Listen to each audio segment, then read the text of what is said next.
My name is Chris Claremont. You're watching OMNI X-Men. Oh my goodness, it's Chris Claremont. Yes, that's right. You're back here at the channel. We're talking some X-Men tonight for OMNI X-Men. We're breaking down. Ooh, almost showed the wrong book. We're breaking down this book right here, X-Men 163. Got it from Zap Comics a while back for just $3. I do have to give it the Mylar treatment soon, though, because you can see the bags really starting to wrinkle up there. But I almost showed my Shazam book, but I'll talk about that another time. So tonight we are talking 163. Of course, I got to bring my co-host in here. So my good friend John. Hey, I got mine too.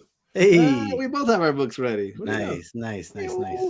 How's it going? Nice vest. Hey, yeah. Little Susie Homemaker this weekend. You were busy, I see. Yeah, I got some things done. Very productive. I love it. No, it's very cool. Very creative. For more brood. Are we going to be brooding tonight? Yeah, very much so. I'm looking forward to it. This cover, the book, everything. So, of course, we have a guest tonight, as always, and it's a good friend of ours. Going to bring him in right now. Read Your Comics, a.k.a. Darrell. Darrell, what is up, man? I had to go the digital route, but I'm ready. I'm ready. Yes, heck yeah. That's the better route, honestly. But anyways, Darrell, thanks for joining us. No, it's not obviously not your first time on the channel. Won't be your last. For those who don't know Darrell, you certainly should. Make sure you follow him down. I put his Instagram link down below. I also added John's too, so you should be following that guy. Also, as we'll be over on John's channel next Tuesday, 9 o'clock Eastern, to break down 164. But yeah, so I'm pumped for tonight. I'm curious to hear your thoughts, both of you guys, on this book. Before we get into everything, just a reminder, stick around for after the show because we do have trivia questions as we normally do. So get your chance to get your name on the wheel or the list as we are going to be raffling off a bunch of different items. Yes, all based on that book that we broke down. Get your 162s ready. Yes, and we will again at the end of the show. So make sure you stick around for that and get your name added to our giveaway list at the end of the season. And let's say a quick hello to the chat. I see a couple people hanging out already. We got our good friend Scott hanging out. What's going on, Scott? He says I thought I'd drop in the live stream while making dinner. Awesome. Hope you're he's going to be on in about 3 weeks, 2-3 weeks. Perfect. Appreciate you hanging out with us, Scott. We have our good friend John, another John, Big Daddy Ross in the house as well. Good to see you, John. We have our good friend Gore Vidal. Hello, Gore. Says I'm just waiting when Paul Smith enters the picture. He's coming soon. Yeah. I'm excited to reread some of that with the perspective of getting all of Paul Smith in one go and just kind of getting a sense of his contribution. Because I know a lot of people like Gore put him right up there with John Byrne as among their favorite artists for X-Men. So I hear. Let's see. We got our good friend Albert, who was just with us last week. Yes, that's right. OMNI X-Men time indeed. Good to see you, man. Let's see. We also got Jackson Roy Kirk hanging out with us as always. He goes, yeah, my floppy bag looks wrinkled like that too. Yeah, that definitely needs an upgrade. I feel like any of my X-Men stuff get the Mylar treatment. See that? Usually. Yeah, my Superman books look a little more like that. But my X-Men books about a year ago, I went through and all the X-Men got the upgrade. You did. Nice. Oh yeah. Nice. New stuff too? Just the original stuff, or the Claremont stuff? Like almost exclusively just the Claremont era stuff, but a few of the others. I think the New Mutant stuff did. They got the upgrade. Nice. Let's see. We got our man Brock in the house. The hashtag monster over here, always crushing it with the hashtag wars. He goes, yeah, reminds me of my Simpsons episode of the song "See My Vest." There you go. I'm gonna have to look to see my vest up now because I don't know what that song is. Yeah, I know. I can picture it. Yeah, that's good. Hey, we got Candace also hanging out with us. What's going on, Candace? Good to see you. Appreciate you hanging out with us tonight as well. Let's see. Yes, you're not wrong. I mean, that's certainly. Or Diana Ross, I think. Those are the top two. Yes. Responses. Yeah, definitely top two. Hey, we got Bloop Comics in the house. What's going on, Bloop? Good to see you. Thanks for hanging out with us as well. And Gore says that 169, one of his favorite comics. That's when Paul Smith comes, Paul Smith. Paul Smith, yeah. Very cool. So just gonna change one thing here. Okay, so before we get into things, we got some questions for Darrell.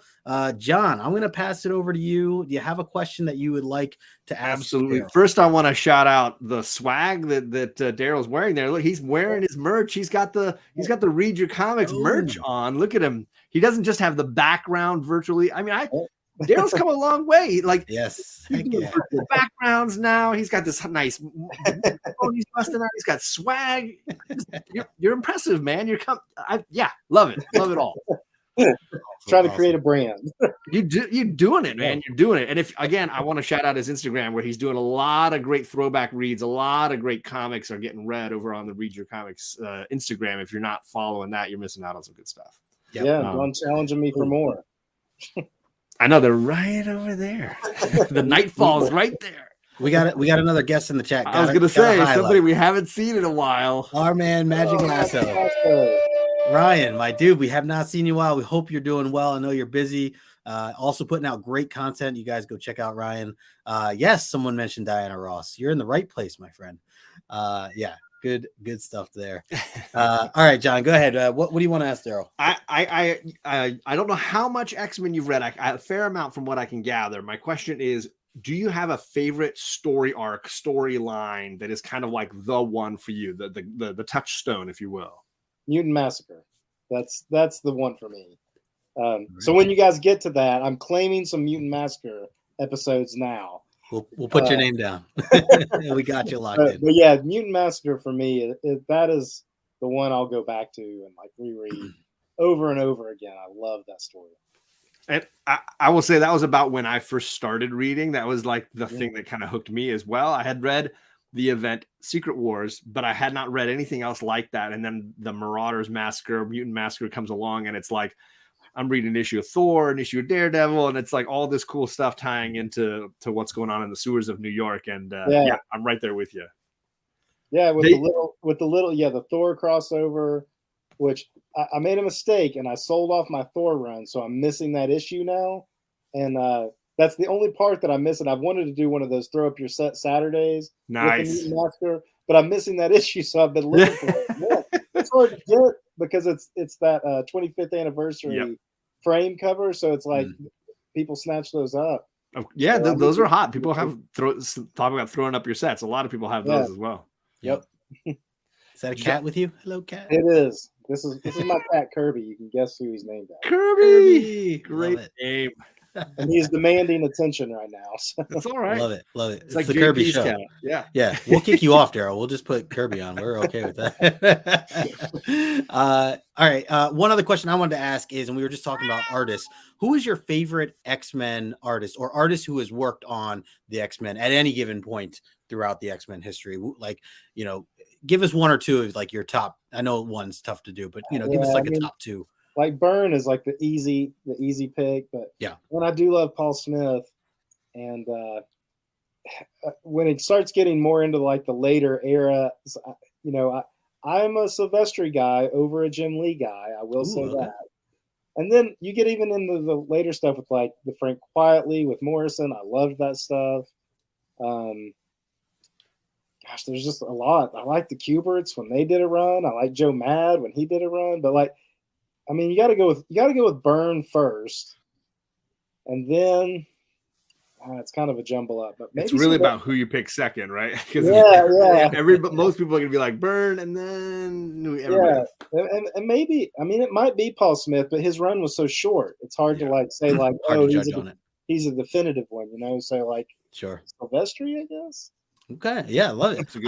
I like I'm newer to Silvestri. I mean, I've looked at some of his older stuff, but I'm reading like the newer Batman stuff that he's doing right now, like the duo with Joker. I'm not read it, but it looks good. Yeah, it's beautiful artwork inside. Definitely worth that alone just to check that out. Hey, we got a couple other people. We got Dan De La Torre in the chat. What's going on? Good evening. Thanks for hanging out. Yes, Gore talks about Greg Land, Drew Sexy X-Men and Women. Very true. Very true. I have Domino by Greg Land on my wall right now, actually.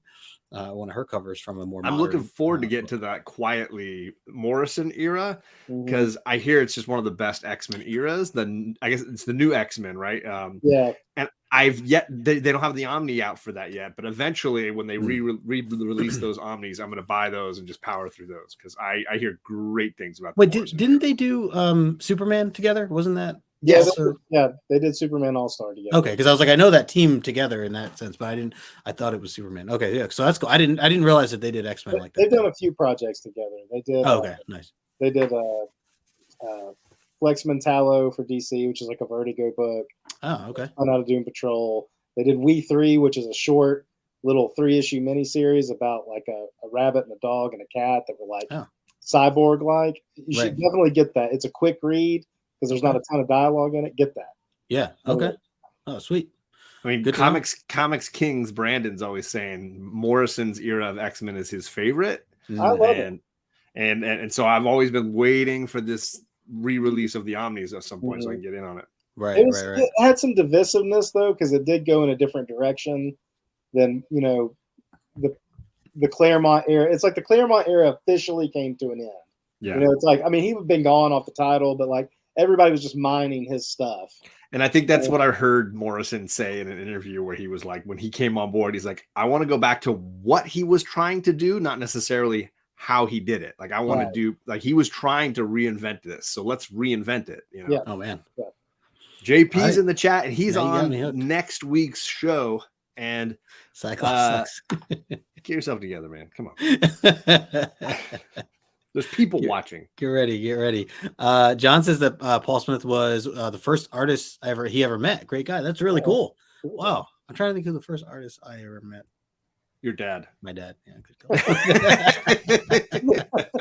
All right, let's see. I think I got everybody in the chat. Darrell, thanks for sharing. This is some cool stuff. Let's get into the issue here.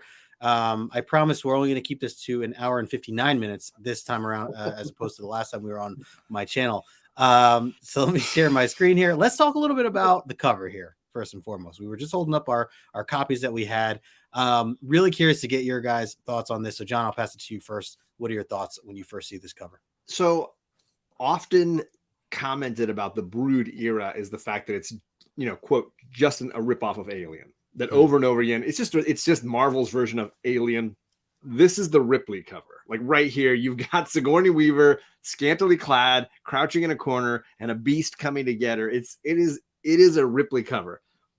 That being said, I love Alien and I love this cover. So like the cover totally works for me. But it's an Alien. It almost is like waving the flag of, yes, we're ripping off Alien, but it's a fun ripoff of Alien. So I both love and understand why people dislike the Brood era, but for me, I enjoy it a bunch. It was the only time I could get more of Alien outside of the original movies when I was young. I could just read these. Interesting. Darrell, what about you? What were your thoughts on this when you first see a cover like this? I try to put myself in like the mind of being a kid, flipping through the spinner rack, and I don't know that this cover would have been one to like really draw me in, depending on what else was on the rack that month, of course. But there's so many good X-Men covers. I wouldn't really put this one like too high up on the list. So. Interesting. My general thoughts. Yeah, no, totally fair. For me, I feel like, so I'm reading a lot of, the Brood is so new to me, so I don't really relate it to Alien in that sense, although I get it, like I totally see it. But it's all new to me. And I feel like I've always been intrigued with like, just what is happening with this. I almost thought it was like a bee, almost like a large bee with like a stinger that's coming around. Like a wasp, right? Yeah, like a wasp. So I always wondered, and I didn't really know who that was, the girl sitting there at first. When I had first like glanced at this, again, just getting into comics, 4 or 5 years ago, like, I don't know, it's just something that kind of crossed over, like didn't really, but it looked intriguing, just like getting attacked like this and everything else. So I do feel like it's a little noisy, not, it's not as certain parts aren't defined, I guess, or the coloring maybe that throws me off. But so yeah, I mean, I'm in the middle, I guess, for how I feel about this. But I will say the color I dig, the like hot cold, like the bad guy in the hot colors, I can see background and the cold. I kind of like that dichotomy there, but I get it is definitely busy.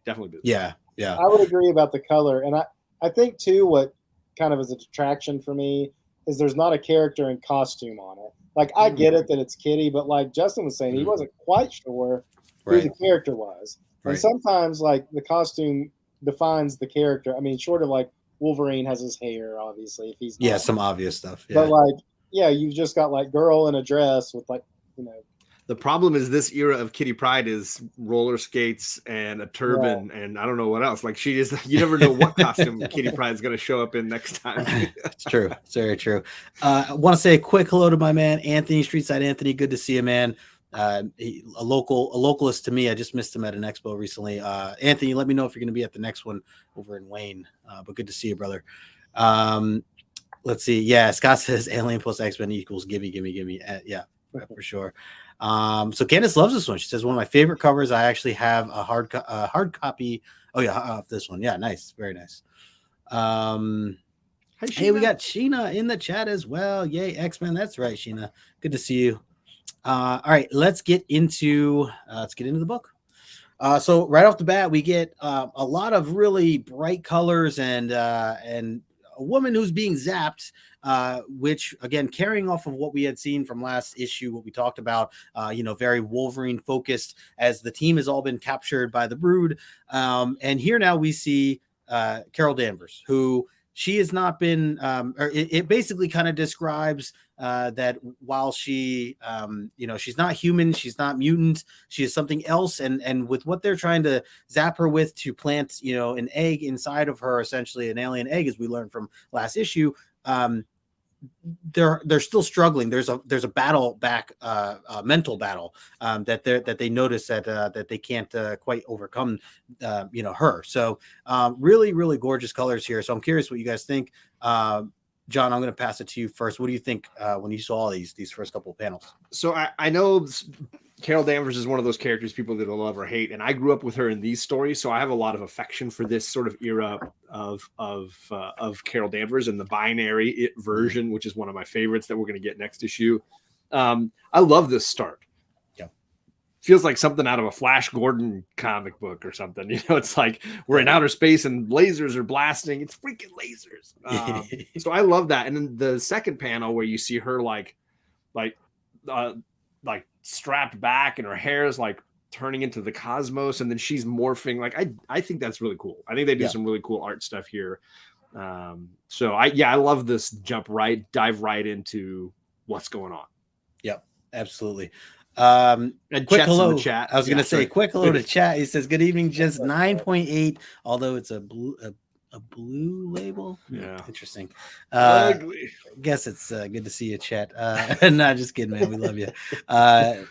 Darrell, I want to pass it to you. What were your thoughts on this splash page and the opening scenes? Okay, so since I felt a little surprised that I was on the show this week, I didn't do my homework before of the issues leading up to this, and I jumped right in to this issue. I will say it was a good hook to like start with this from again, like if I was a kid picking this up and just be like, what's going on? This would hook me. I'd be like, what is going on with this character?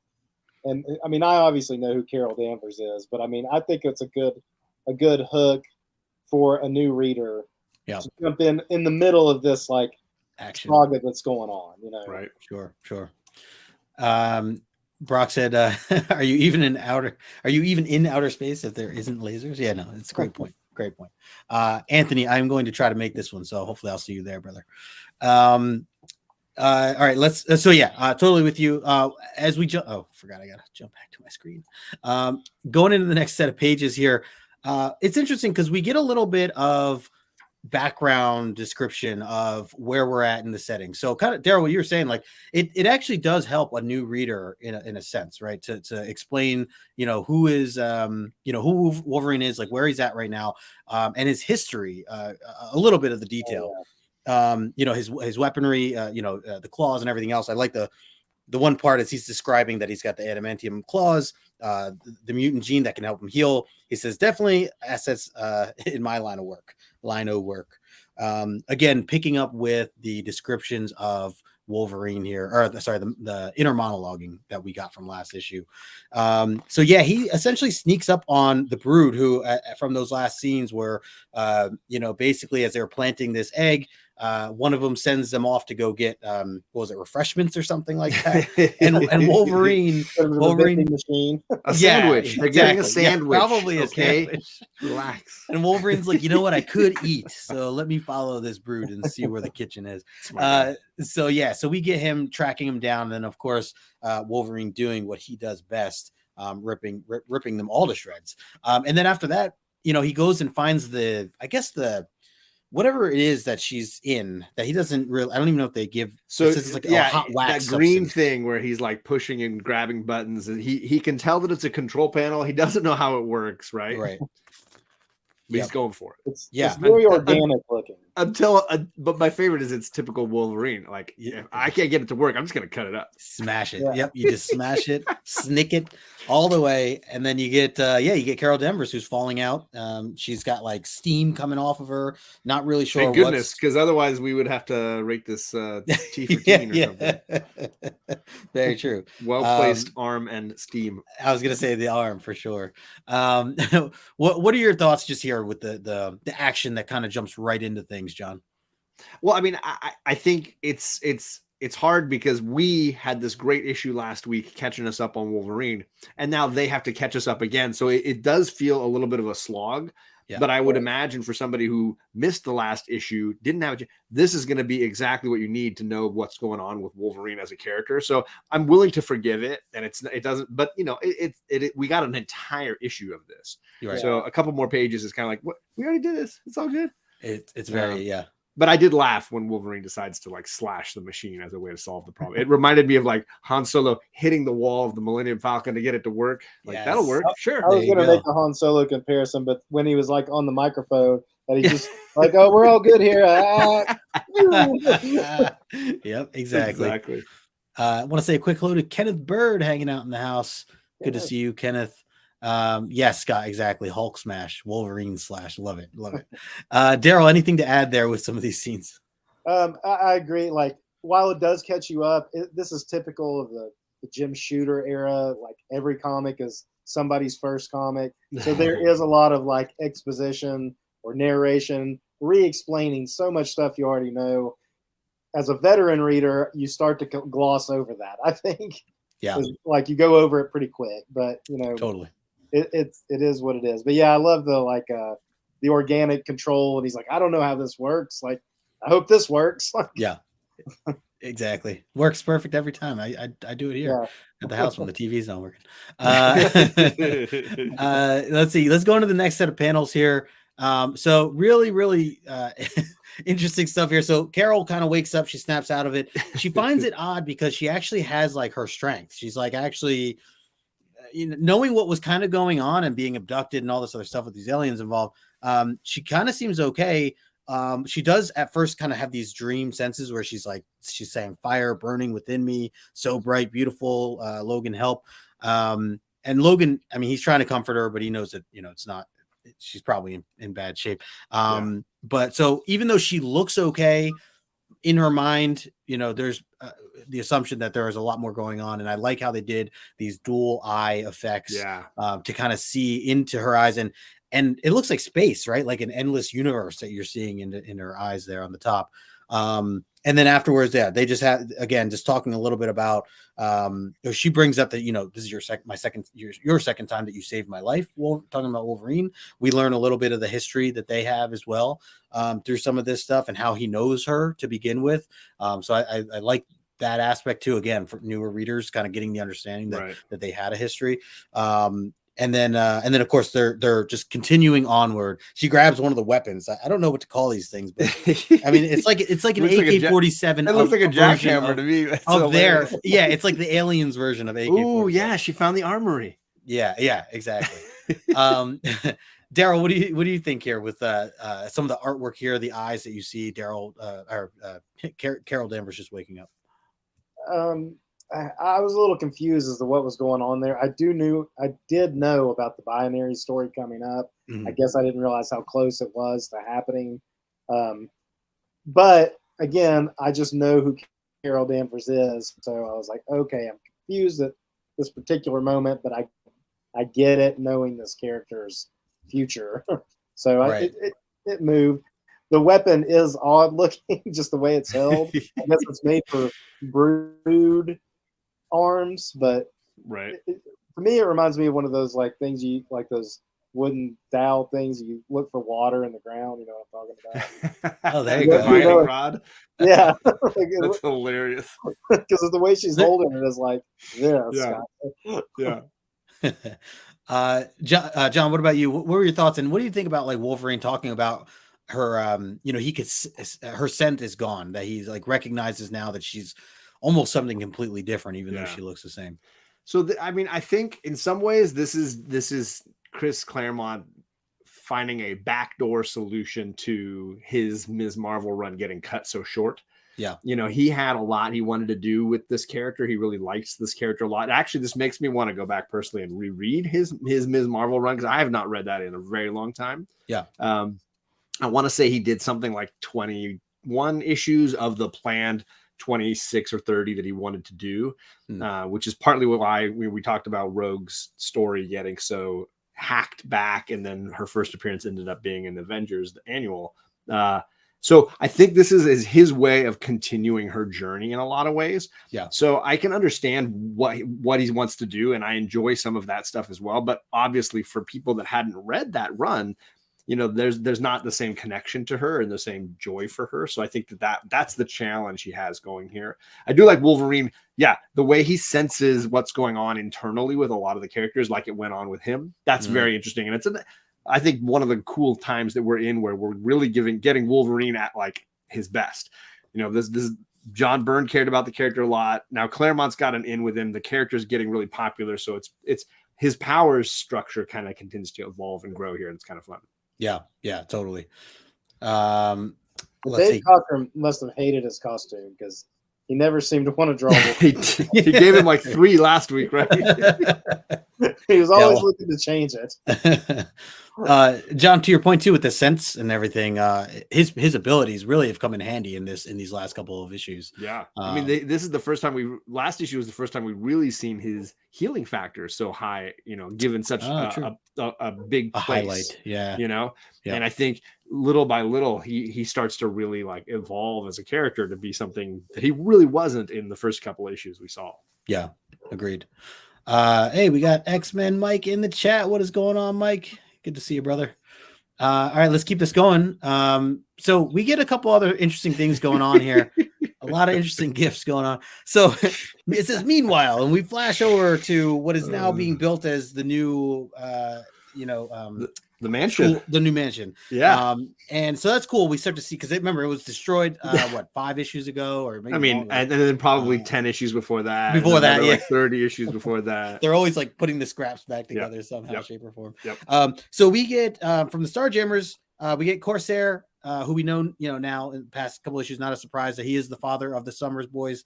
And we see Havoc, who is with them. They're just zapping back now, returning from everything that they've gone through. They see Lorna, who they weren't with for a while, so she's happy to see them. She's asking him what's happened, and basically, I mean, Havoc raises some havoc. He's pissed off. He is angry. He's upset. He's scared with everything that's going on, and it's like doomsday is happening, And with that, he just goes slashing kind of the Wolverine style, and just like firing at this like stack of the bricks or whatever that's the posts for the building. I really wanted Lorna to be like, I just finished building that part. Come on. Doing? I was like, I hope that's the scrap pile and not like this for the building. Isn't this how Cyclops set like a demon loose at the school like 100 issues ago or whatever? Yeah, I'm honestly surprised that it wasn't like an airplane, because learn from your brother's mistake. I feel like Claremont was always taking airplanes down. All right. So the other thing is we get Corsair, right? So Corsair like flinches. He's like, I get it. I understand. His son is upset and everything else, and he apologizes, Havoc. And then he says he's going to go. He's going to go save his son. He's got to go save Scott. But he wants Havoc to stay here. He figures it's better off. It's safer for him. He doesn't want to lose 2 sons if he can't, save one. And so the odd thing though, I kind of laughed at, and it's just kind of how the order of things are. But as he's like saying goodbye, he's getting beamed up, and then Lorna has like this, or is it Moira? Is having like this discussion, and I don't know, it just looks so funny where she's like having this real heart to heart about Chuck or Charlie, as Wolverine calls Professor X, on what he was going through, and it's not looking good for him and all this other stuff that they feared. And he's just like, okay, see ya. He just gets sucks to be you. Yeah. You go deal with that. I'm gonna go over here now. But that's very much in keeping with his character. Yeah, that's true, actually. Yes, very you guys have a lot of big issues going on. I gotta go. Yeah. I honestly what I love about this character is how much he looks like Ricky Bobby's dad. And that's just basically the actor that I picture playing Corsair in life. He's just Ricky Bobby's dad, right? If you're not first, you're last. That's Corsair, like, in my mind. I have to highlight chat here. It's talking to you, John. It says, keep my leader's name out your mouth. I wasn't really crapping on Cyclops too bad, as much as I was Havoc. There's plenty of time for that coming up. Yeah. Lots of people talking about Moira getting that booty shot in there. That's hilarious. I had not even noticed it until Jackson White Kirk's like, it's been a while since we got a booty shot. That is a good point. I did not know. I mean, we just had Carol Danvers in Steam. What more do you want? Come on. Darrell, what are your thoughts on some of this stuff? Havoc, wreaking havoc, and Corsair kind of just leaving when things are not great. Well, like I said, without doing my previous issue homework, I was like, oh, the mansion's been destroyed. Is that the third or fourth time? Yeah, which version? Like, what time has this happened? Right. I don't really have a lot to say about this particular scene because it's more just like for future plot, I feel like. And I don't know. Of course, I don't mind Scott Summers as much as some people in the chat mind. As much as one person. I mean, I totally get kind of like, a filler to just seeing where these characters are at the moment during the rest of the action going on. Yeah. Let's get to the next page because JP's excited for Cyclops, baby. All the Cyclops there. Now, this was really cool. I wanted to keep the sequence together because of all the different, one, like the coloring and everything else. So as John had just mentioned, we get Cyclops. It just jumps into this as we leave that last scene. And he's attacked. He's under fire. He's being attacked. He's seeing different things. He thinks he sees the team. It's really the Brood, and they're after him. And then you get this like almost like genie, large Professor X that comes and grabs him. You know, these large green hands just reminded me of like Genie from Aladdin. And then and meanwhile, we found out at least the first two pages are a dream. And he wakes up. You can see him over on the far end there, in that top right hand panel. He's out of the sheets. He's waking up. He sees that Storm is sitting there quietly by herself. He approaches her, not sure if he should like wake her up or whatever. He notices that she's in tears, or no, that's before that. He first just walks up to her, trying to figure out what's happening. And meanwhile, you see this like drawing on her face of what looks to be the alien, of the Brood in her mind. So, we get the kind of the idea of everything. But I want to point out real quick, I like how the edges of these pages show the dream sequence, in these past couple pages. So I just like that they always take time to do like, unique stuff like this. So I appreciate that. Darrell, what were your thoughts on some of the dream sequence, how we kind of jump right into it, not knowing it's a dream at first? Kind of believable, right? In a way, like we just don't know what's going on. And then, going over to him waking up and trying to talk to someone. A couple things. I love Dave Cockrum. I don't think this era of X-Men is his best work, but these pages I love for a lot of the reasons that you are pointing out, like the borders of the panels I loved a lot, and just the general transition and the like psychedelic aspect of it. Yeah, the colors. I thought he really showed up on these particular pages. Yeah, the colors really pop too. And I like the Brood in the X-Men costumes. I think it's like really giving that sense of like, oh, they've got a Brood like brewing in them, I guess. Yeah, totally. So, it's like, I think there's a good clear message happening here. Like, especially with like the shot of Storm, who I like her new outfit here too. We got to get Storm in as many outfits as we can get her in. But I do like that close up on her face with the brood, like kind of outline around her. To me, I thought it was like the brood is like it's starting to like take over her. Like it's like she's starting to the change is happening. Totally. So yeah, I mean, like I did enjoy these pages, even if I don't think this is overall this run is Cockrum's best work. Yeah, no, that's fair. And I know it's Cockrum and is it Wisnick? I can't pronounce it. Yeah, Wycheck, maybe. Yeah, something like that. Bob Wycheck. Yeah. So yeah, I am curious to know like how much if we had to put a percentage on it, how much was Cockrum versus Wycheck, but yeah, regardless, I totally agree with you. John, what were your thoughts on, like, as Darrell pointed out, like you see the characters there themselves at first, but you even see pieces of like Cyclops' eye on the one page, and then eventually all of them turning into it. And then you get this giant Professor X that kind of comes down and drops his hands down to pick him up. What were your thoughts on some of this? I think it's a great way of mixing the metaphor of what's going on here into a dream. I think that it's kind of a fun, trippy, what's happening, what's real. Some of the same stuff we dealt with in the Wolverine issue. Now we see Cyclops dealing with it as well. And we saw a glimpse maybe of Carol Danvers and her dealing with it. Can I tell the difference between reality and what's really happening? And it's a fun way to play on those kind of themes. Yeah. Personally, I do agree totally with what Darrell's saying. This is some of the better Cockrum work in this era. I love that shot of Cyclops at the top there when he's looking over his shoulder. The perspective on that is really, really great. And then I think it's hilarious. He wakes up. I'm not in my uniform anymore, but I have this old costume I'm going to put on.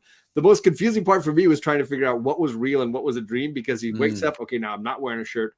Then he puts on a torn random like party costume, and I'm like, okay, now he's wearing that outfit. Like I couldn't keep like, where's the bed? Where was the bed? Is there a bed?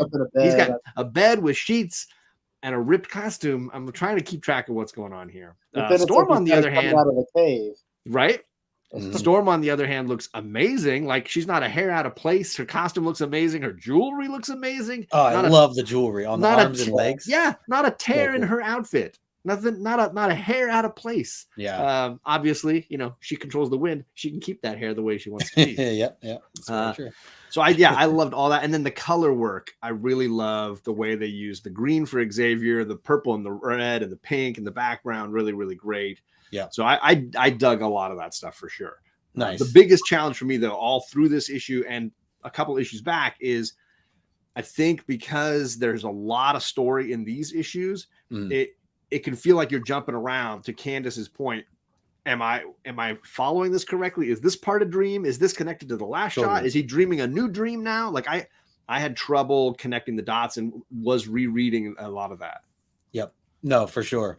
I also want to highlight, Candace said, I did a double take on the drawing over Storm's face. I thought someone drew my copy. I totally get that for sure. Because it at first, like quick glance, it definitely, if you don't focus on what that is actually happening, or notice that the lines are teeth and everything else, like I would think the same exact thing. So totally.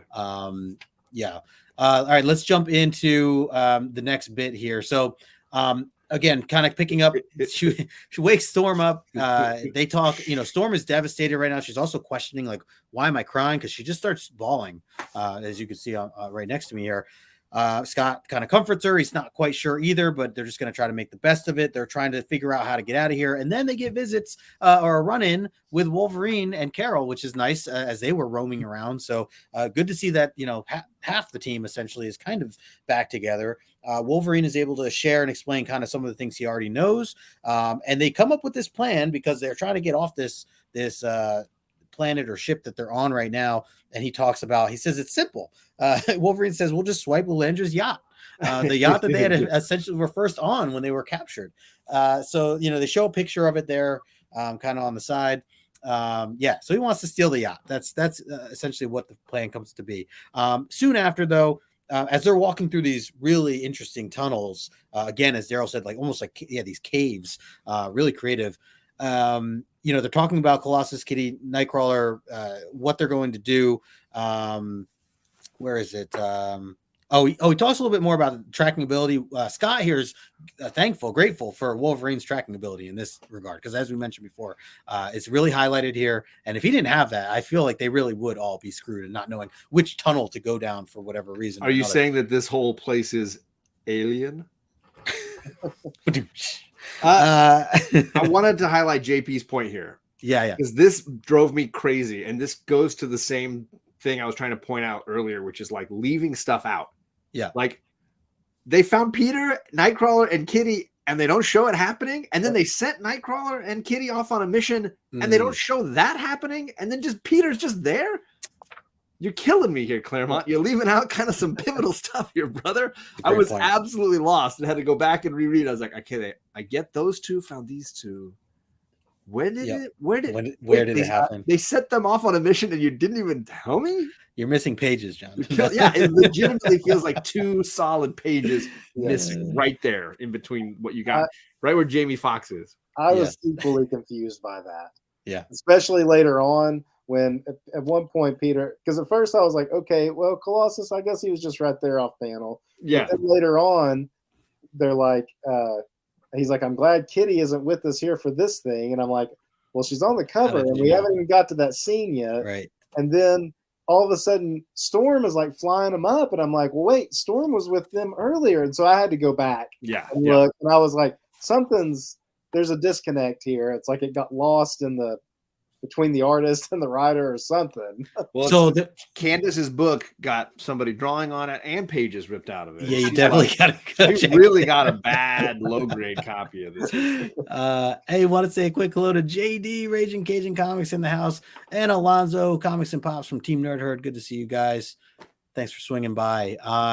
So to what you had pointed out. So yeah, and John, I think you mentioned next to where Jamie Foxx is on the closer to Darrell, that little ship picture, you get one little yellow square that says the quartet goes to summon the team's other members, and soon, and it goes right into the rest of it. Can you tell me how do they summon the other members? You know when I summon you, John. Jeez. Just like it's not like any of them are telepaths. They can't be like they're over there next to that green slimy thing that looks like a web. Hey, and they're like, oh, that green slimy thing, or this? No, this one. The double clap is very powerful. There's all the exposition and narration throughout the book reminding you, like, oh, Wolverine has adamantium claws and he has the healing factor. Oh, and here's Cyclops who does an optic blast and he does this. Storm's powers are this and and here's Nightcrawler's powers.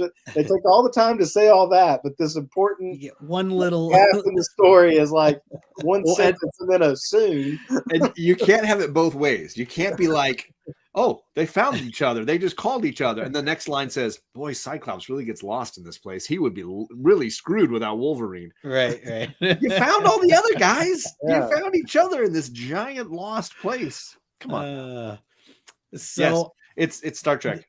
Yeah. Oh yeah, nice. The other thing I was going to highlight here too. We see Wolverine struggling, trying to figure out, should he tell the team about them having an egg in them essentially or not. And he's also like considering, and this is where it's a little darker, right? Where he's considering like, are they going to change eventually? And if they are, am I going to have to put my own team down? I thought that was pretty heavy.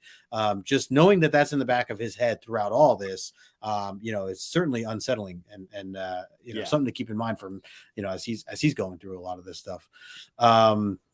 But let's jump into the next panel here as we go through it. So they get a little bit of an argument here because now they want to go different ways, right? They're splitting up, as you guys mentioned. So Storm, Nightcrawler, Kitty, they're going off to get the yacht. Meanwhile, the rest of them are in this cave setting. And now there's another split between basically Wolverine and Cyclops, I guess, essentially arguing with each other on Cyclops wants to just save Lilandra and get out of there. Meanwhile, Wolverine wants to take a chance because he's realizing that the Queen Mother brood is right near us, right down this cave, and we could take her out. And if we do that, we could take out, everybody, or that's the main, leader. If we do that, we accomplish so much more. And, and sure, yeah, you go, if you want to go save Lilandra, that's great too. And I think you're just seeing like the two, personalities a bit, Scott's trying to be caring in that regard and save the leader and everything else. And Wolverine, of course, wants to slash anything he can. But I will say, to defend Wolverine, he is I mean, he knows more than what they do in terms of the process, the eggs, the hatchlings, and everything else. So I think in his mind, he's like, well, I really think we need to do something about that because that's the bigger problem. Meanwhile, Scott doesn't know anything about the eggs or anything like that. So he might just be like, dude, let's just save the Langer. We'll get out of here. We'll figure it out later. So I get, both sides. It's a lack of information on one versus the other. So I find it interesting. But then meanwhile, Carol's like, hey, you guys might want to stop fighting because we got some company. You get a bunch of brood flying in with their little, jackhammer machine guns, whatever you call them, AK-47s. And then we get a bunch of, action scenes, which is great. Wolverine, of course, doing his thing and the monologuing and everything else. Always got to love that. And then even, Colossus screaming by the White Wolf as he takes a shot at going after the Queen here. They're still fighting. Didn't want to jump ahead.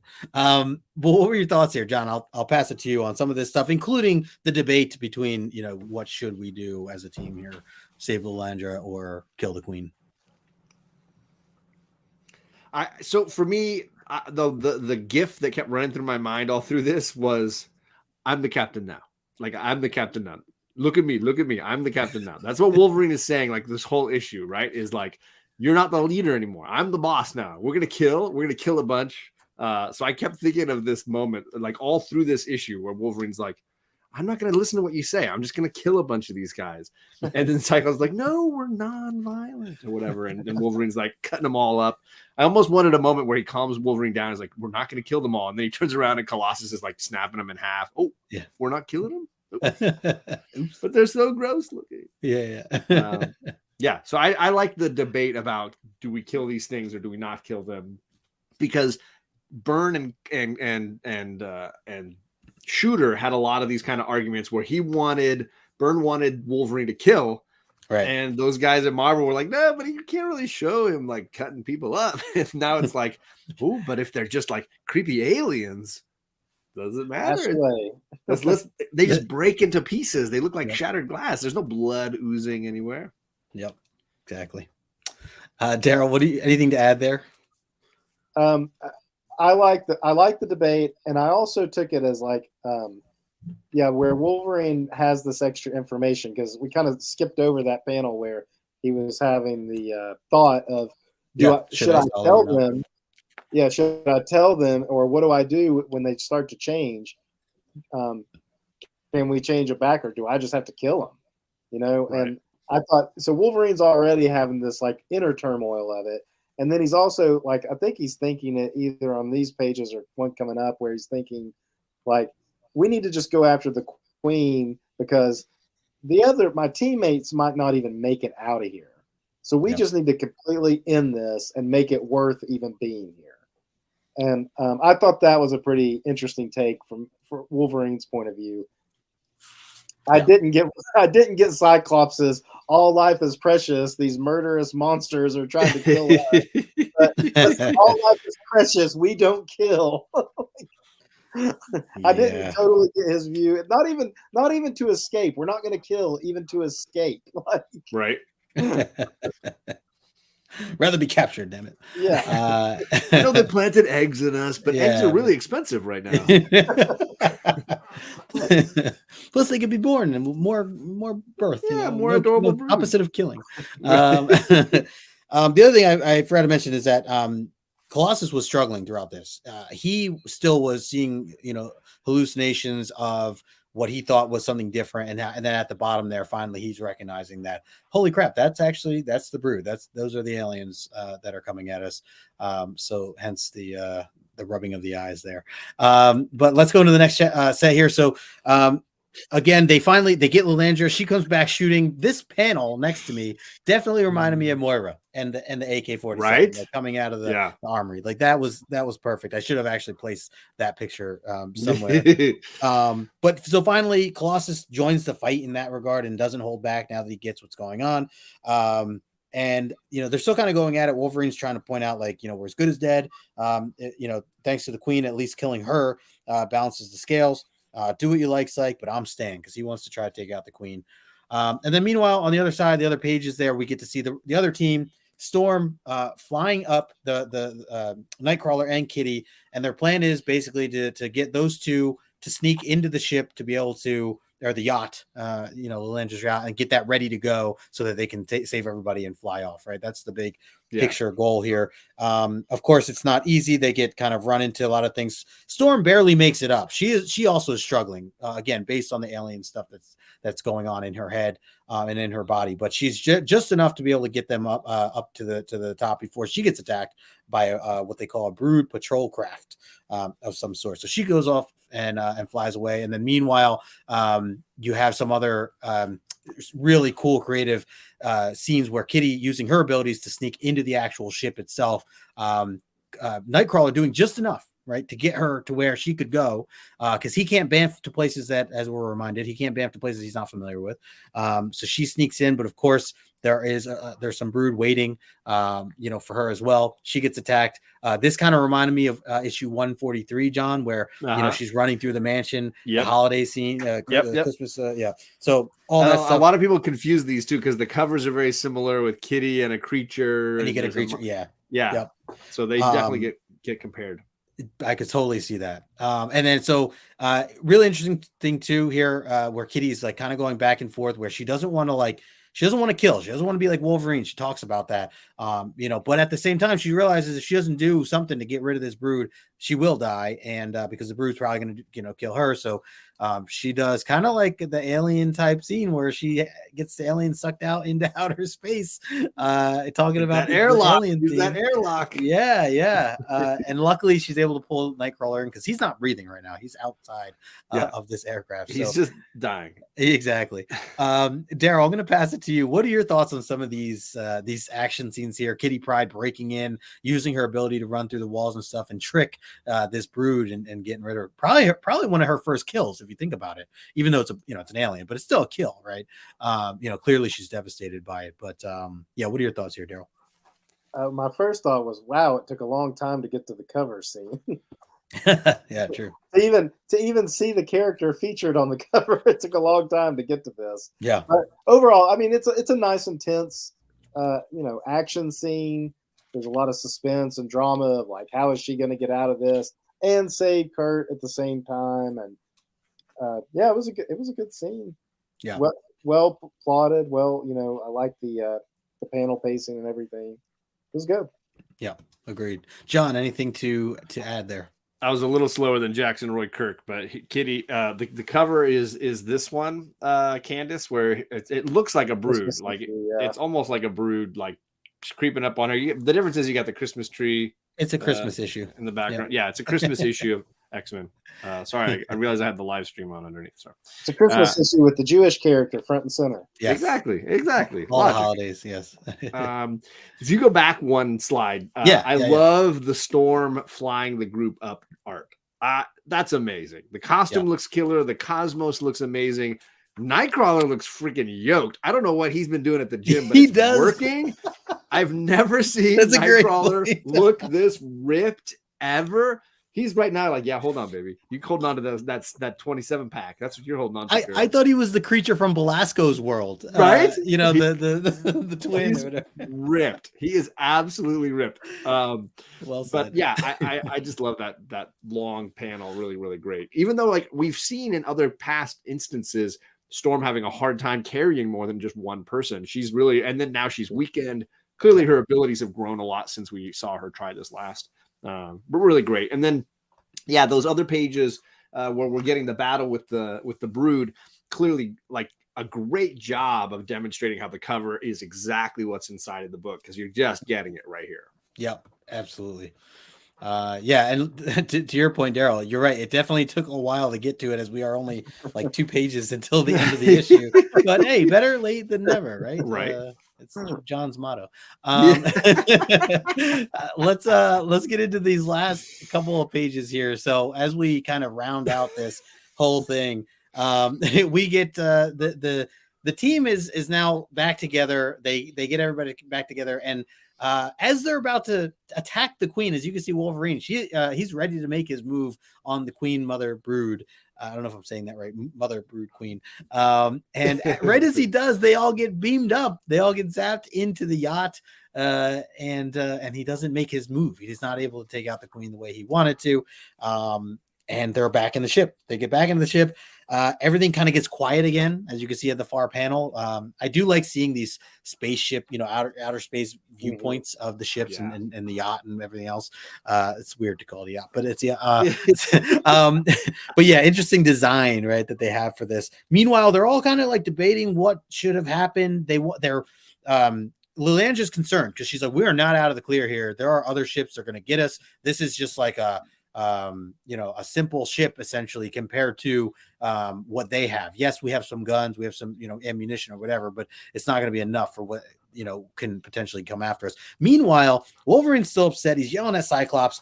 He's like, dude, 5 more seconds, I could have taken out the queen. You have no idea, like, such a missed opportunity. We could have accomplished something if we did that. So he's frustrated. Meanwhile, Kitty still doesn't get, partially because she, in her thoughts before, she's against killing and everything else, but she's like, why are you so angry? She says, why do you hate the queen so much? Like, she thinks it's just some personal thing. Like, the Wolverine just wants to kill. And again, it's, a lack of information. Meanwhile, they're getting aimed at by what we assume is a Brood ship, just like ready to take out the yacht. I love how many times discussing these two panels you've used the term meanwhile, because that's basically what Claremont's trying to do here. He jumps and this wait. It's like mom at Thanksgiving trying to get 3 more servings into you before that you start dessert. So he's just packing it in here. Meanwhile, there's this happening, and then there's this happening, but don't forget about this. And I do think it's the fundamental flaw of the issue in general is like how much is trying to get crammed in here and stuff gets skipped. But I also love the fact that we skipped the scene where Wolverine got back to doing knitting and sewing because everybody's got their costumes on again and they all look spectacular. So I don't know what pages those happened on, but clearly Wolverine had time to fix up everybody's costumes and everybody's set. I did not notice that. I'm looking at Storm now. Everybody looks spectacular. I picked up on that too. I was like, oh, I guess they just have their costumes on this yacht ready to go. But the yachts have everything nowadays, guys. The yachts, they have everything. Lilandra yachts are not to be messed with. Right. That actually does make a little sense because weren't they in their costumes initially at the beginning of the arc, and then they were in these like fine Shi'ar clothes when they got taken by the Brood? Yeah. So their costumes were on the ship. That actually, now that I'm thinking about it, that does make sense. But But when this happened, I was like, "Oh, so suddenly they have their costumes ready." So I did. JP mentioned it too. I just realized too, like the chat. Yeah, that's hilarious. So there you go. Darrell, what were your thoughts here on the ending? Did you feel like it was abrupt, or did you feel it made sense, especially with interruption of the beam kind of taking the team away as Wolverine's about to take out the Queen? What were your thoughts on some of that? No, I didn't think this little wrap up of this particular issue was abrupt. I mean, the only thing I felt like was really disjointed was what we already talked about with the 2 separate squads. Right. I thought the way this wrapped up was good with Wolverine about to go in for the kill, and then I like Lilandra right there too, being like, "You're a fool, Cyclops." Like, and then it's like it's all taken out of their hands anyway due to the escape, and then it's like it's starting to set up too with Wolverine's like, "Okay, I'm gonna tell him," and then just as he's about to tell him, and then it's like, alarms are going off, right? Cliffhanger for next issue. So I don't find it abrupt. The costume thing did strike me when I read it, but now that I'm like logicking it out, I'm like, okay, it actually makes a little sense. But they obviously had time to put them on, like to relax and go put them on and everything. So yeah. JP says, but they're still arguing like literally just got beamed up on board. Exactly. And instantly it's a great point. Again, it's a yacht thing, JP. It's a yacht thing. You got to know that that's the argument is continuing because it's Cyclops and Wolverine. There is no end. There is no end. It just goes on. It's an endless thing. I did want a little fist bump between Lilandra and Wolverine when she's chewing him out. Like Wolverine's like, yeah, my girl. There you go. Yeah. I've been saying it all day. Yeah, exactly. John, anything else to add there from what Darrell had shared? No, I agree with you completely. I love the solar system background stuff. It does remind me a lot of sort of great Silver and Bronze Age, Kirby and Buscema and some guys who could really make the Cosmos look stellar. If you like this kind of stuff, I highly recommend the original Silver Surfer run. You get a ton of that great artwork and style. And it's just, Steranko, some of these guys, they just knew how to make a background pop. And it's doing it here. For sure. Cool. Before we get to the numbers, I'm curious how you guys would grade this. And John, I'll pass it to you first. What would be your final grade and any final thoughts that you want to add? I'd probably give this one about a 7, maybe 7.5. It was nowhere near as great as the last issue, which we adored. But at the same time, I do think some of the panels are outright just fantastic and gorgeous. I just wish that there weren't so many. It felt like a record that kept skipping to me, and that definitely pulled me out of the reading a ton. That's fair. Yeah, that's fair. Darrell, what about you? How would you grade this? And are there any final thoughts here for the issue as a whole? I would go like a 7-ish. Would be, it was a good issue, but not like a super standout issue. It was a chapter in the overall saga. I like the best parts, I think, were the Cyclops Wolverine dynamic and the ethical dilemma, I guess, of should we just escape or kill these creatures? And I mean, I'm on Wolverine's side. Yeah, I'm with you there. I'm with you guys. I'd give it a 7.5. I think the artwork, I appreciated a lot of it. Love the Kitty Pryde stuff, like just those action scenes. And again, kind of a heavy moment for her, talking about, again, like I think that's her first kill or close to it. Again, not that it's human, but still killing something that's alive has got to be somewhat scarring, I imagine. So, other than that, though, kind of like helping fill the gap to the next issue. But I think ultimately, like if we're comparing it to, the issue prior to that, which we, like, as John mentioned, like just absolutely love that issue. This one falls in closer to a 7.5 range for me as well. Curious what everyone thinks in the chat too, guys. Feel free to put your grades down in the chat. All right, let's get to the numbers here, and then we'll get into the questions and get out of here. So no 10.0s, no 9.9s. A 9.8 right now. There's 159 of them according to Go Collect. Fair market value is only $110, so certainly affordable. And it drops to about half. It's $50 for a 9.6 if you wanted to just go that route as well. It's a bit of a darker cover, so I could, spine ticks I could see. I mean, I'm looking at mine. There is one spine tick, which I'm kind of bummed about, so I'm going to have to look for an upgrade at some point and be picky about it. Other than that, I just put for key elements, origin of binary, which again, I'm not very familiar with binary other than, seen it on like the Key Collector app and just like that's a highlight, and next issue is a highlight for this character binary. So it does continue kind of the Claremont story he's trying to tell of her losing her powers, and what does that mean for her, and what is innately inside of her, what did she lose, and who is she still? I think it's definitely considering it's part of that evolution to her character. So if I'm not mistaken too, after the Claremont Miss Marvel run, they like really messed up her character in Avengers. And so some of this is Claremont trying to fix that. Is that 200? Avengers 200 or whatever? Was that issue? I'm not sure of the numbers, but it had something to do with like Immortus, and like she had like a baby with him. Yeah, that's that issue 200. Yeah. It's like it's a pretty I hear it's weird story. Yeah, I hear it's weird. And I think Claremont like hated that. Yeah. Yes. So a lot of this was like trying to fix that. So that's where binary kind of came in. Okay. Yeah, I was curious about that. Yeah, Chet confirmed 200. Thanks, guys. Lasso. Yep. By the way, Chet, he gave it an 8.0. Nice. Very nice. So, all right. Very cool. Any thoughts to add here, guys, before we get into the questions about the money or anything like that? Pricing, the grades? No, I think you nailed it. Cool. All right. Let's get into the questions. Before we do, take a moment, smash that like button if you haven't already. Make sure that you are subbed up to both of these guys. We'll be on John's channel next week, 9 Eastern, as usual, to break down 164. And then make sure you're following Darrell. Reach out to him over on Instagram as well. Darrell always putting out some great stuff. And Darrell, thanks, man, for joining us here tonight. Always thanks for having me. I hope you're ready to do some laughing because in this segment, we are going to ask some questions. We are looking for 2 correct answers based on all 4 of these questions that we ask. And then, of course, we are looking for a funny, sarcastic answer of some sort as well. So if you are one of those 3, you will get your name entered into our giveaways that we do at the end of the season. So with that being said, John, I will pass it to you for your. There's some great comments in the chat. My favorite, I think, is Jackson White Kirk's. So glad that Carol's okay now. Nothing more traumatic will happen to her anymore, right? Right. Because to JP's point, Marvel has repeatedly done absolutely horrible things to poor Carol. And sometimes they don't even show it in an issue. They just tell you about it later. Oh, by the way, she lost her powers. And like, somebody else has her powers now. Okay. Yeah. Would have been nice to actually see that. It took an issue of your dad going back and rewriting and before they could actually show us some of that stuff. All right.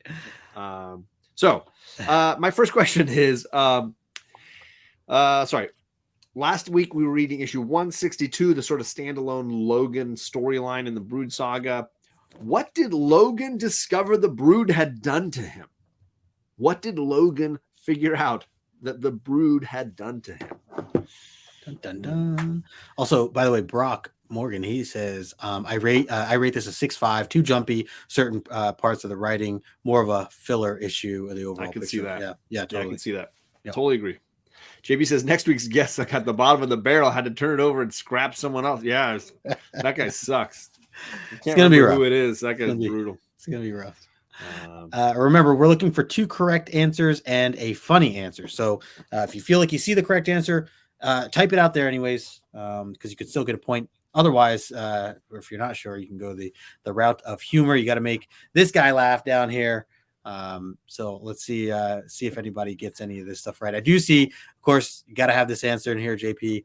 He took his sandwich. He took his sandwich. Yeah, that is not cool at all. Yep. The chat just Roy Kirk says he ate his JP beat me. He did. JP was able to enter a really funny answer and still get a correct answer on the scoreboard overall. Oh man. All right, we got 2. You guys are going slow out there. Yeah. Just saying. This was an easy layup question because we talked about it on this issue too. Yeah, exactly. So I'm giving it to Chet and to JP as far as the correct answers. Although impregnated him, I think is a stretch. I think it's hilarious. And so I'm allowing it. I'm going to allow it. Yes. Implanted him with a Brood. Yeah. And then Candace isn't wrong. So let's see. Candace says, it gave him a really bad skin condition. Yes, that is. Yeah. I mean, we're still seeing it. We're still seeing it, the next issue. Yep. So yeah, like that one. He realized the Brood gave him the same fashion sense as Sprite. Ouch. That's Dave Cockrum that does that. That's mean. We gave him a prostate exam in space while he was knocked out. I mean, it's just mean.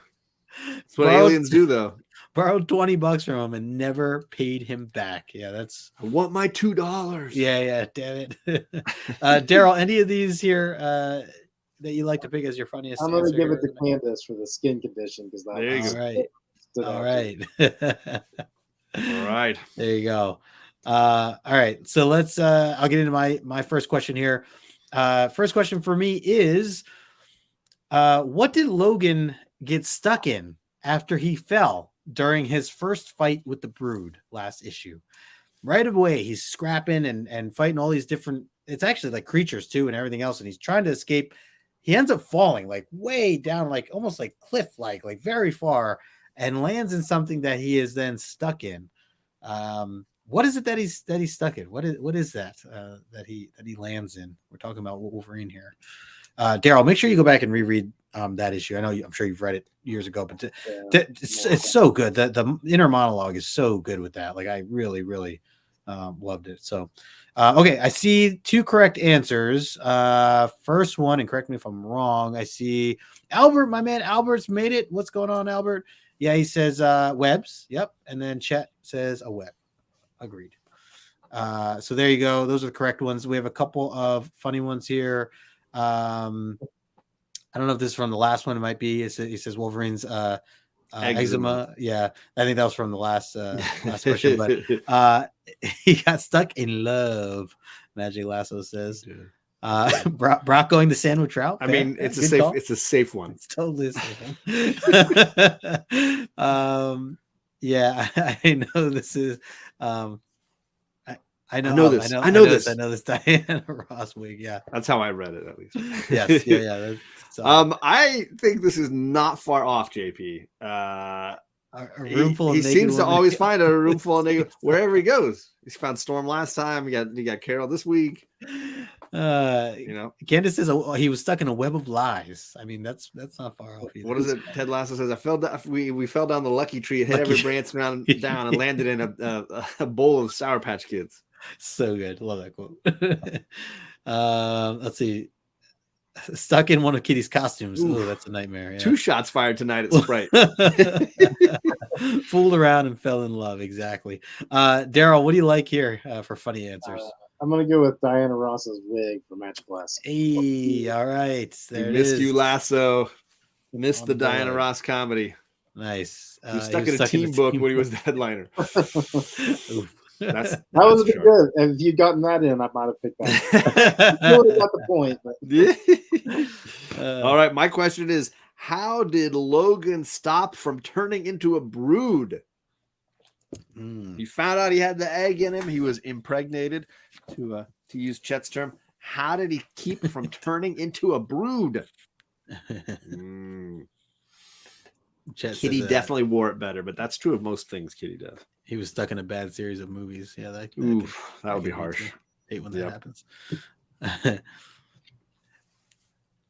Let's see. Oop. I think I already got it.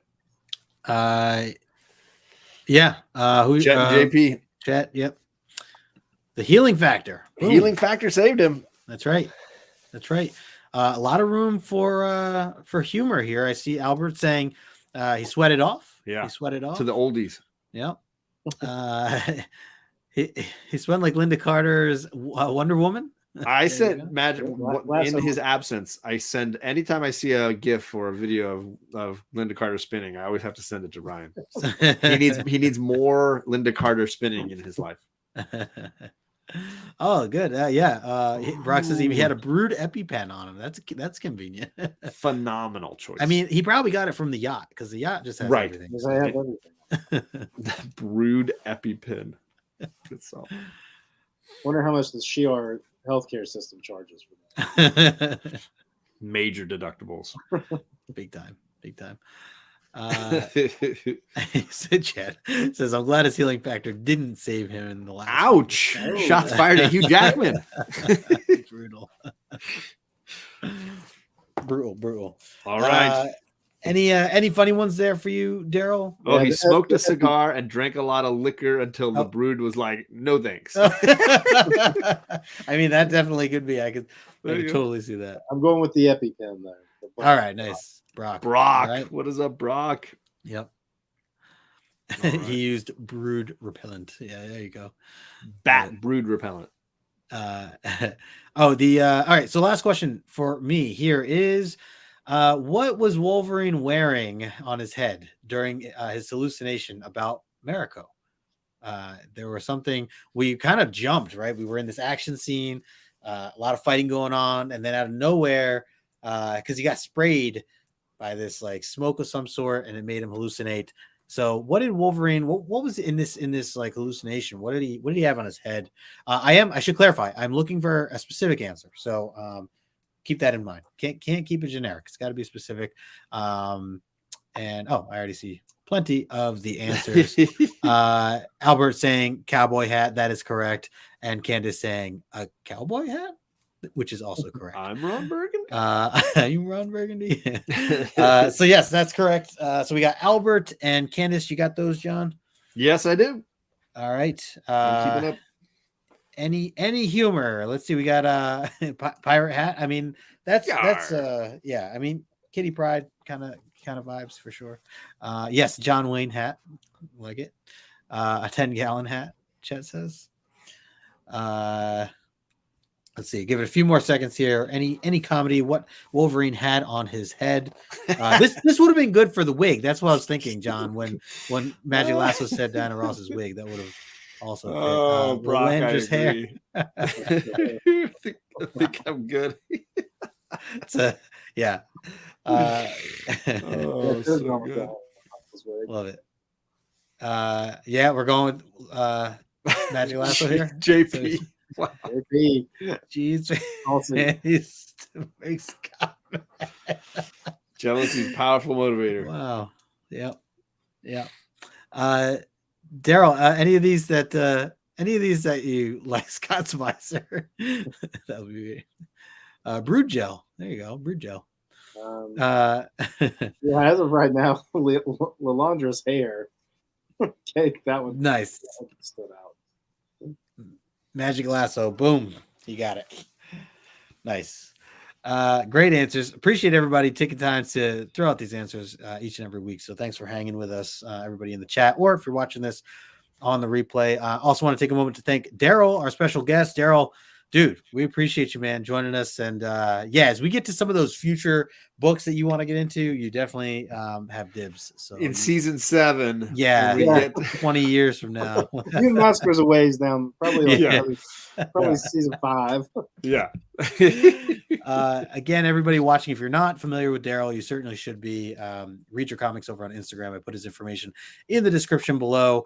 Darrell, you have anything coming up that you want to share, or anything that people should know about before we wrap up? Let's see. I just finished up the Death of Superman real-time read-through. I got a couple month break before the Reign of Superman starts. Nice. We'll see if I can work Nightfall in. I'm going to try, but I can't 100%. That's not a lot of time. It's a lot of reading. I'm telling you right now, just there's 3 of those books, and they're like this big. Now, if I do it, I'm only going to do the Nightfall story. I'll probably skip the Night Quest and go straight to the Night's End, because I remember reading Night's Quest when it came out, and I did not like it then. That's the John Mark Valley stuff, right? Yeah, it's like it's after his new Batman. Yeah, it's the new Batman stuff, and it just, you get the point enough early on to be like, okay, he's terrible. He's when annoying. Bruce Wayne coming back, and so I just want to skip back to the Bruce Wayne coming back. Nice. Fair. Oh, we got Krista in the chat. What's up, Krista? Yeah, catch the rewind. Good to see you.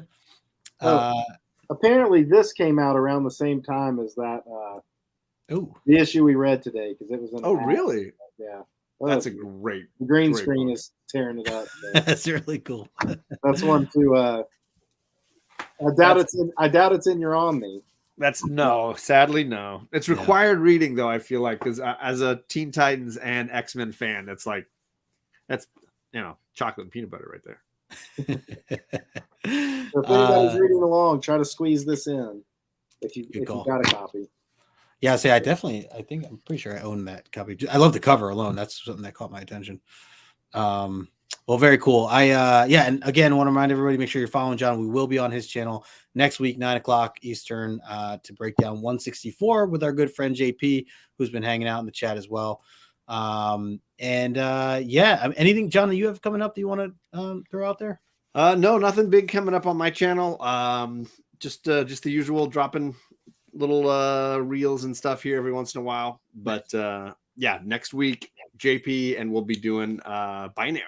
Yes, looking forward to it. I know you just had a big stream over on Tony's channel this past weekend. So if somebody wants to catch Comic Gories, they're missing Comic Gories. We did one over there. Yeah. Minor amount of nudity. If you don't know what's up, you should check my Instagram or my. It's worth it. It's worth it. Yeah, amazing. I don't know how I didn't notice it live. Somehow it escaped me live. Oh, you missed it live. I didn't realize that. You watch it. You watch. Nobody comments about it. Nobody says anything. There's funny. 2 people in the chat who spotted it. 2 people, Tricky Trapster and one other gentleman, spotted it, made a funny joke about underoos. They made a comment about Submariner, and that was it. And I was like, oh, I don't know what they're talking about. And by then, Hialeah had this huge grin on his face, and he was just laughing. He thought it was hilarious, and nobody knew. So good. Yeah, go at least go check out the reel that John had put up. The edit's great, by the way. Really well done. Over on Instagram. Yeah, very funny stuff. Shout out to Tony Oldwolf65. Amazing stuff that he did that 24 hours. He raised over $5,000. That's so dollars. Awesome. So awesome for cancer research. Go check out some of the stream. There was a ton of guests that he had on throughout literally 24 hours, 7 a.m. to 7 a.m. the next day, Saturday. He to still Sunday. is not recovered. I believe it. Yeah, really, really fun stream, powerful stream, a lot of great, people talking and everything. So definitely check it out. All right, I think that's it. So kept it under 2 hours, John. See, I told you only an hour and 20 minutes. Under an hour and a half so far. Let's keep this going. 10 more minutes. We're gonna get into Silver Age DC. I got Shazam. Did I mention I got Shazam over here? Issue number 1. All right, gang. Appreciate everybody hanging out. And till next time, we will talk to you later. Peace.